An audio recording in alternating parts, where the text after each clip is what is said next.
علاقہ چھچ کی سرزمین جو علم و عرفان، تقوی و دیانت اور روحانیت کی خوشبو سے ہمیشہ مہکتی رہی، اسی بابرکت وادی نے 1901 میں ایک ایسے آفتاب علم کو جنم دیا جس کی تابناک شعاؤں نے درس و تدریس، زہد و تقوی اور اخلاص و للہیت کے افق کو روشن کر دیا۔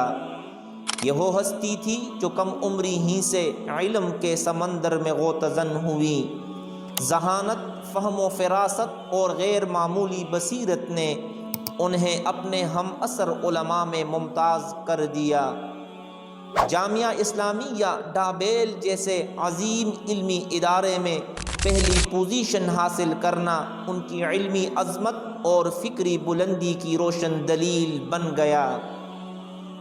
زندگی کے ہر لمحے میں وہ علم و عمل، تقوی و طہارت اور خدمت دین کے پیکر نظر آئے۔ ان کی زبان سے نکلنے والے درس حدیث کے موتی ہزاروں قلوب میں ایمان کی روشنی بن کر اترے۔ ان کی حیات گویا علم و عرفان کی ایک چلتی پھرتی تفسیر تھی۔ علاقہ چھچ کی انہی عظیم اور ممتاز ہستیوں میں ایک جلیل القدر نام شیخ الحدیث حضرت مولانا عبدالقدیر رحمۃ اللہ علیہ کا بھی ہے۔ آئیے اس ویڈیو میں شیخ الحدیث حضرت مولانا عبدالقدیر رحمۃ اللہ علیہ کی علمی و دینی خدمات کا مختصر تذکرہ کرتے ہیں۔ شیخ الحدیث حضرت مولانا عبدالقدیر رحمۃ اللہ علیہ ضلع اٹک کے علم و عرفان سے مالا مال اور صدیوں سے دینی و علمی فیوز کا مرکز سمجھے جانے والے علاقہ چھچ کے گاؤں مومن پور میں 1901 میں پیدا ہوئے۔ علاقہ چھچ کی زرخیز اور بابرکت سرزمین نے ہر دور میں ایسے رجال علم و فضل پیدا کیے جنہوں نے اپنی علمی بصیرت، روحانی وقار اور دینی خدمات سے امت مسلمہ کو منور کیا۔ آپ رحمۃ اللہ علیہ کا تعلق قریش خاندان سے تھا، وہ خاندان جس کی بنیاد تقوی، علم اور خدمت دین پر استوار تھی۔ آپ رحمۃ اللہ علیہ کے والد محترم حضرت مولانا عبدالرحیم صاحب رحمۃ اللہ علیہ علاقہ چھچ کے مشہور و معروف نیک، متقی اور صاحب علم بزرگ تھے، جبکہ آپ رحمۃ اللہ علیہ کے دادا محترم کا نام حسین تھا، جن کے خانوادے سے یہ علمی روشنی نسل در نسل منتقل ہوتی چلی آئی۔ شیخ الحدیث حضرت مولانا عبدالقدیر رحمۃ اللہ علیہ نے اپنی ابتدائی تعلیم اپنے ہی علاقہ گاؤں جلالیہ میں حاصل کی اور علاقہ کے معروف عالم دین حضرت مولانا سعد الدین رحمۃ اللہ علیہ سے فنون کی متعدد کتب پڑھی۔ اس کے بعد مزید علمی ارتقاء کے لیے آپ رحمۃ اللہ علیہ موضع انی شریف ضلع منڈی بہاؤالدین تشریف لے گئے، جہاں حضرت مولانا غلام رسول رحمۃ اللہ علیہ اور حضرت مولانا ولی اللہ صاحب رحمۃ اللہ علیہ جیسے جید علماء سے معقولات کی تعلیم حاصل کی۔ ابتدائی تعلیم مکمل کرنے کے بعد آپ رحمۃ اللہ علیہ نے اعلیٰ دینی تعلیم کے لیے ہندوستان کا رخ کیا۔ 1918 میں آپ رحمۃ اللہ علیہ کو مدرسہ عربیہ امینیہ دہلی میں داخلہ ملا، جہاں آپ رحمۃ اللہ علیہ نے مختلف علوم و فنون میں مہارت حاصل کی اور اپنی غیر معمولی ذہانت و محنت کے باعث 1919 میں امتحان میں نمایاں کامیابی پر صنعت انعام سے نوازے گئے۔ مدرسے کی جانب سے بطور انعام آپ رحمۃ اللہ علیہ کو شرح ملا جامی اور مرقات الصبیان جیسی اہم کتب عطا کی گئی۔ علمی جستجو نے آپ رحمۃ اللہ علیہ کے قدموں کو آگے بڑھایا اور آپ رحمۃ اللہ علیہ دارالعلوم دیوبند تشریف لے گئے۔ کچھ عرصہ وہاں تعلیم حاصل کرنے کے بعد آپ رحمۃ اللہ علیہ جامعہ اسلامیہ ڈہبیل پہنچے، جہاں سے آپ رحمۃ اللہ علیہ نے 1349 ہجری میں سند فراغت حاصل کی۔ اس سال دور حدیث کے 52 طلباء میں سے آپ رحمۃ اللہ علیہ نے امتحان میں اول پوزیشن حاصل کر کے اپنے اساتذہ کی نگاہوں میں خاص مقام پایا۔ بخاری شریف اور ترمذی شریف آپ رحمۃ اللہ علیہ نے شیخ الحدیث حضرت علامہ سید انور شاہ کشمیری رحمۃ اللہ علیہ سے پڑھی، اور صحیح مسلم شریف حضرت علامہ شبیر احمد عثمانی رحمۃ اللہ علیہ سے پڑھی۔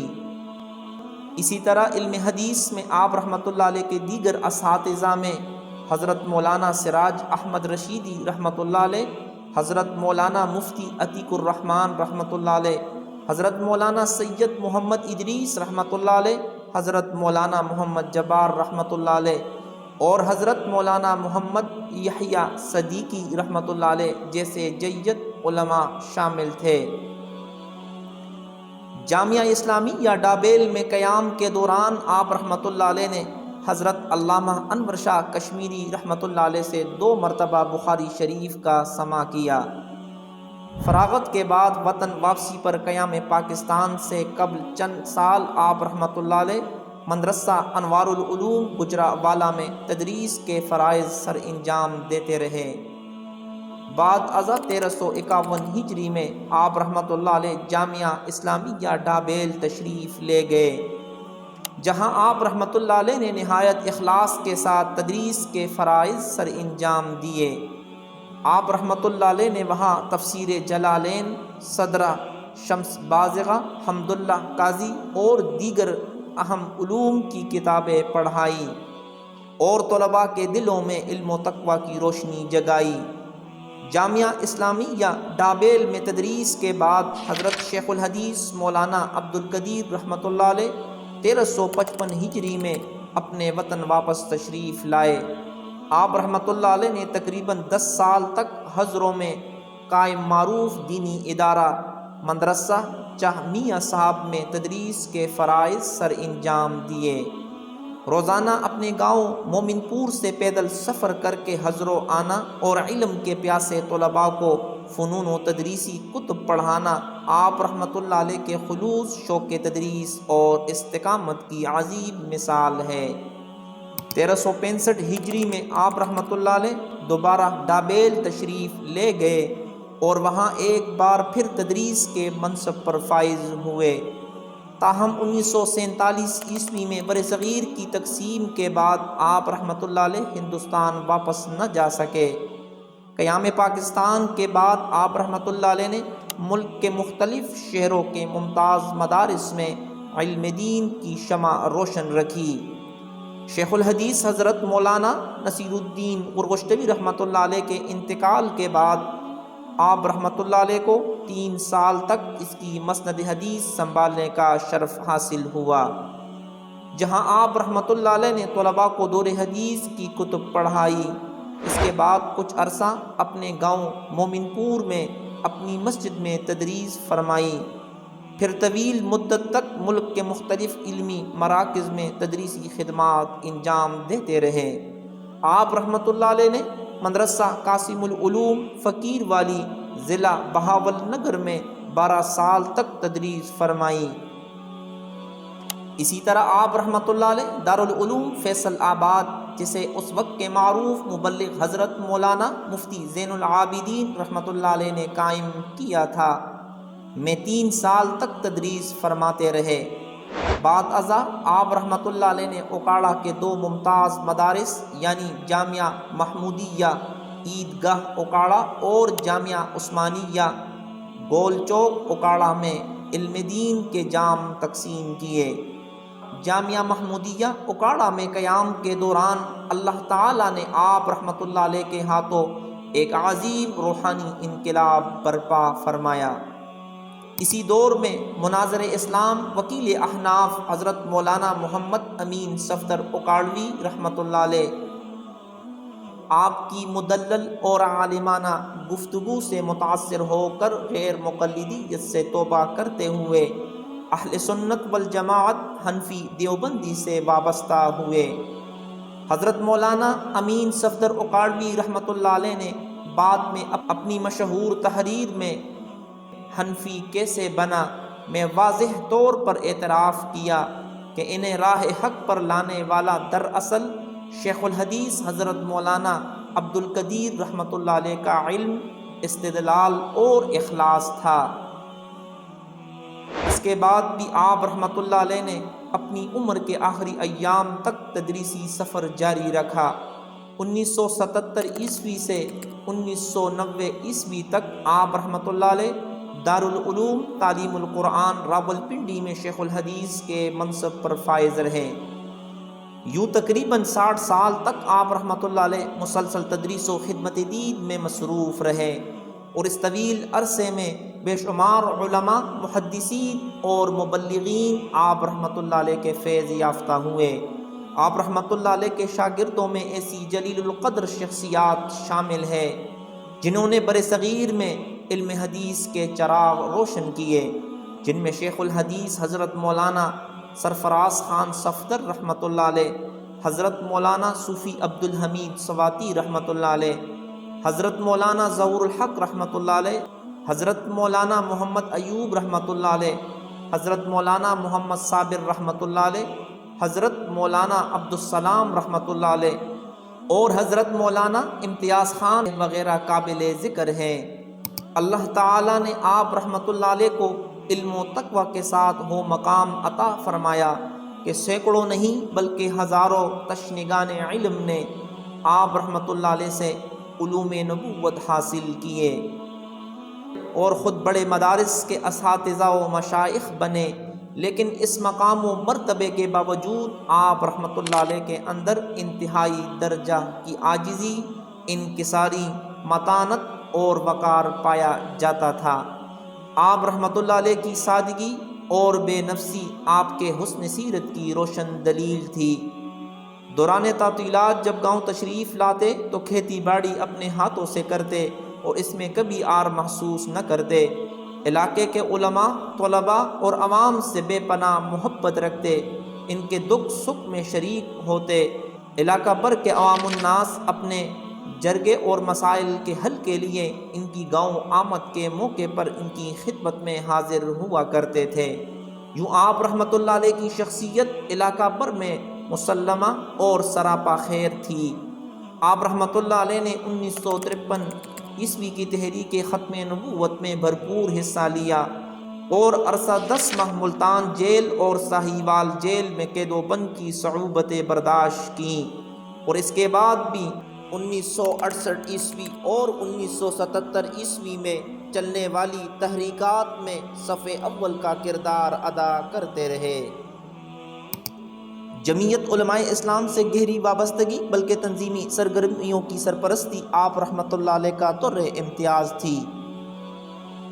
نیز حکومتی سطح پر باضابطہ رویت ہلال کمیٹی کے قیام سے قبل علاقہ میں سالانہ تعطیلات کے دوران مقامی علماء کرام رویت ہلال کے لیے حتمی فیصلے کے لیے شہادتوں یعنی گواہوں کو آپ رحمۃ اللہ علیہ کے سامنے پیش کرتے، اور رویت ہلال میں ان کے فیصلے کو علاقہ بھر میں حتمی مانا جاتا تھا۔ اپنے گاؤں میں آپ رحمۃ اللہ علیہ نے ایک مسجد کی بنیاد رکھی تھی جہاں آپ رحمۃ اللہ علیہ بذات خود تدریس فرماتے رہے، اور اپنی مسجد و مدرسہ میں پڑھانے والے دیگر اساتذہ کو تنخواہ بھی اپنے ذاتی جیب سے ادا کیا کرتے تھے۔ گاؤں میں آپ رحمۃ اللہ علیہ کی قدیم مسجد میں مدرسہ قدیریہ تدریس القرآن کے نام سے دینی ادارہ، اور نئی تعمیر کے بعد اب بھی اسی مقام پر جامعہ مسجد حنفیہ کے نام سے مسجد و مدرسہ قائم ہے، جہاں آپ رحمۃ اللہ علیہ کے صاحبزادے حضرت مولانا حافظ محمد ادریس صاحب دینی خدمات سر انجام دے رہے ہیں۔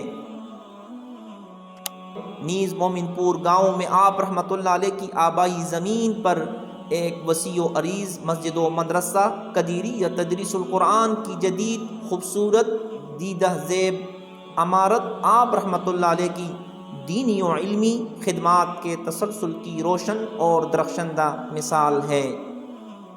آپ رحمۃ اللہ علیہ نے تحریری میدان میں بھی گراں قدر خدمات انجام دی۔ باطل نظریات اور گمراہ فرقوں کے رد میں آپ رحمۃ اللہ علیہ کی تصانیف نہایت مؤثر اور علمی حیثیت رکھتی ہیں۔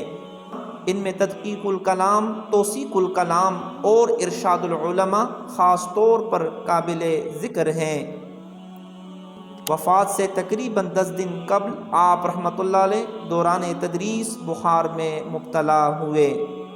5 دن تک باوجود بیماری کے تدریس جاری رکھی، پھر آرام کے لیے اپنے گاؤں مومن پور تشریف لے آئے، مگر وہاں بھی صرف 5 دن بعد 4 دسمبر 1990 عیسوی کو وقت تہجد اپنے خالق حقیقی سے جا ملے۔ آپ رحمۃ اللہ علیہ کی نماز جنازہ آپ کے فاضل شاگرد شیخ الحدیث حضرت مولانا سرفراز خان صفدر رحمۃ اللہ علیہ نے پڑھائی، جس میں ہزاروں علماء، مشائخ، طلباء اور اہل علاقہ نے شرکت کی۔ آپ رحمۃ اللہ علیہ کو اپنے گاؤں مومن پور میں اپنے آبائی قبرستان میں اپنے بزرگوں کے پہلو میں سپرد خاک کیا گیا۔ اللہ تعالیٰ نے آپ رحمۃ اللہ علیہ کو ایک صاحبزادے اور ایک صاحبزادی کی نعمت سے نوازا۔ آپ رحمۃ اللہ علیہ کے فرزند ارجمند حضرت مولانا حافظ محمد ادریس صاحب علم و فضل کے روشن پیکر اور اپنے والد محترم کا عکس ہے۔ سادگی، منکسر المزاجی ان کے گھرانے کا طر امتیاز ہے۔ آپ رحمۃ اللہ علیہ کی اہلیہ محترمہ نے گاؤں کی سینکڑوں بچیوں کو قرآنی علوم کے زیور سے منور کیا، اور آپ رحمۃ اللہ علیہ کے احفاد مولانا محفوظ الرحمن، مولانا حفیظ الرحمن اور مولانا عبید الرحمن بھی اپنے دادا محترم شیخ الحدیث حضرت مولانا عبد القدیر رحمۃ اللہ علیہ کے نقش قدم پر دینی علوم کی تدریس اور خدمات میں مصروف عمل ہے۔ دعا ہے کہ اللہ رب العزت حضرت شیخ الحدیث مولانا عبد القدیر رحمۃ اللہ علیہ کی قبر کو نور سے منور فرمائے، ان کے درجات کو بلند کرے اور ہمیں بھی ان کے نقش قدم پر چلنے اور علم و اخلاص کی ایسی ہی زندگی گزارنے کی توفیق عطا فرمائے۔ آمین یا رب العالمین۔